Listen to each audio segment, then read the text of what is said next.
Old Bob is trying to commit suicide today. It's like the suicide by cop thing, except I'm the cop. He keeps doing this. He keeps peeing in the shot. He comes over here and does it on purpose. And I'm gonna beat his ass. I'm gonna kill him. He's pushing my buttons. He's trying to see. Will I really kill him? Yes, Bob, I really will kill you. You're just a sheep. You're supposed to be dead anyhow. I saved your ass.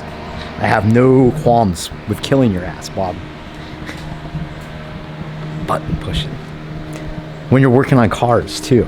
Whilst working on cars, very frustrating cars, that's when you want your sheep pissing you off the most. All right. So what we got here is I am trying to figure out how to fit the dashes. And like I said before, nothing fits. So this kit is for the same year, Pontiac Firebird. Of course, it you would think,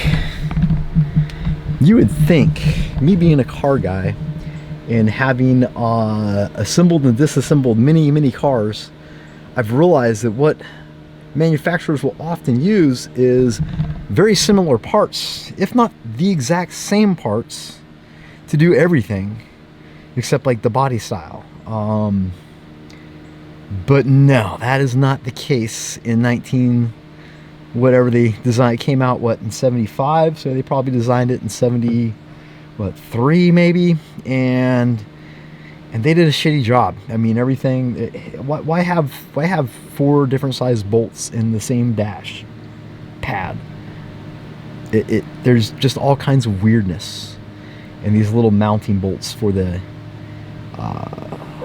all the stuff that I had to rip out and cut out.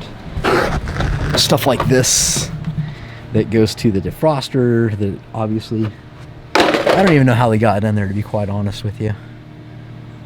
Maybe they laid it in there before they put the dash in. I have no idea. But it's a matter of making shit fit and work. So this guy here bolts in to up there, and then has a tube that runs off of it that goes over to this tube right now that blows nice cool air out of here.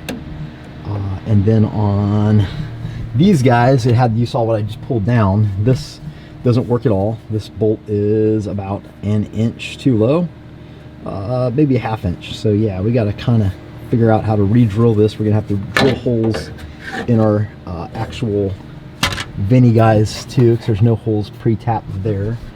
But I think we can make these fit, but none of these fit. So maybe we can 3D print. I like that this just fits in here and goes down, so maybe we can just 3D print like a cap for the one end. We'll just shove that in there, and then we could do like kind of maybe we could do like something to push into here, maybe with a couple of, maybe a divider to go between the two.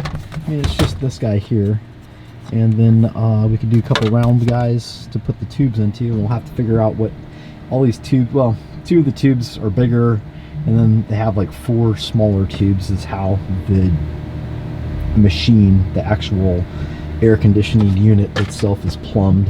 And then it has 2 that just go to the floor, and we'll just stick little short stubby hoses off those and just let them hit the floor. But yeah, we're gonna have to figure out how to, because none of this stuff actually fits anything. So it's funny because the video for these guys is like a dude putting this all in an hour. But I can assure you, if you're doing a one-off job, it's going to take longer than an hour. Just making the brackets for the front condenser took 2 days to get it all sorted out, laid out. Well, 2 days for that and the radiator, because you had to redo the radiator. So it's not a quick project. Hooray. We got these little guys hung up in here. You can see these little vents there, and there's one over here. Can you see it? No, you can't see it. There it is, right there. Can't miss that bad boy. And we installed and made some block off panels.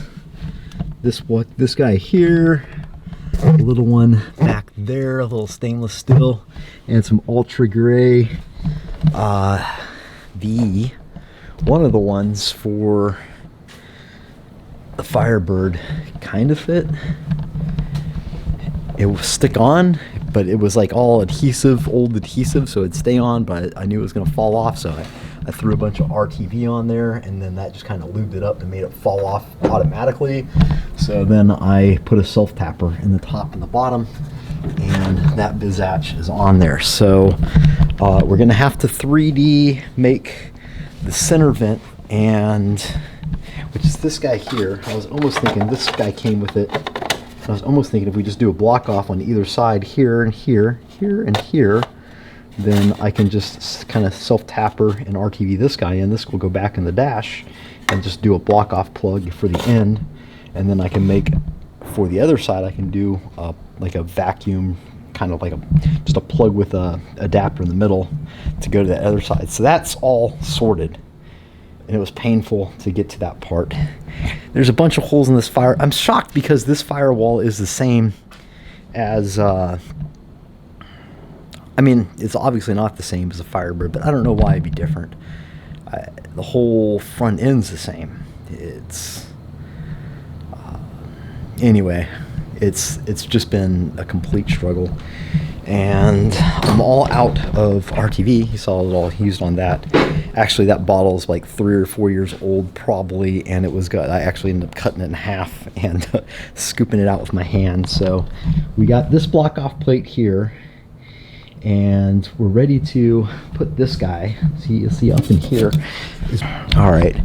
So that big asshole up there is where it's where this guy's gonna go. Luckily it fits. So it's going to go here, and the bottom hoses will be the heater hoses, and the top hoses will be the AC hoses. I don't know where everything's custom made, so it's not like you can just follow directions and bolt this damn thing in. Everything's going to need to be laid out where it needs its final destination has to be. We got to get the engine in here. We got to get everything basically plumbed, and then when everything's to length, then we can go ahead, seal everything up, bolt everything down, cut lines, make the lines to size for the final time. And yeah, but it's just like it feels like 2 steps forward and 1 step back on this guy here. So I need to get some more RTV so I can get some panel sealed up, although I'm not going to seal it up until yeah, just drill holes for everything. Okay, I'm sorry. I don't mean to sound like I'm crying. It's just been a rough day. So yeah, we need to get the motor, everything in, everything laid out, and once we do that, then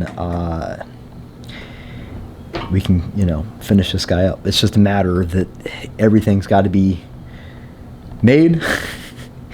You know, try to fit, give up, end up making your own, and then put it aside and think about, you know, 4 or 5 steps ahead, so you don't get yourself jammed up at a point where you can't get something done because you're stalled out. And then you have, so that's the update. It's where we're at. This is like watching grass grow. I apologize, and we'll just keep trying to nug away at it a little bit at a time, boys and girls.